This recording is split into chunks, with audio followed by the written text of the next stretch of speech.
Hello guys! Para akong estudyante, no? Alam nyo, lami yung takay pahulay, Sunday, di ba?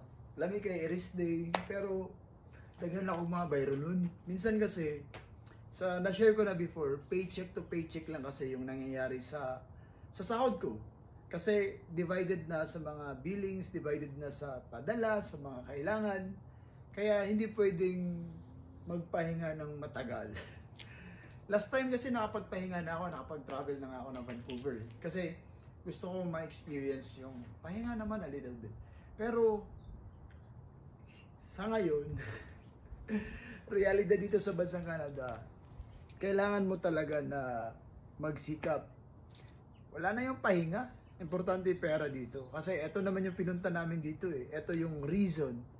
And then, kaya nga nagpapadala kami sa Pilipinas eh. Dollars yung remittance namin. And then ninanakaw lang ng bayan. Ninanakaw lang ng mga politika dyan sa Pilipinas. Hindi madali sa amin, lalong-lalo na OFW, yung paghahanap ng pera dito para maibigay dun sa Pilipinas. See that?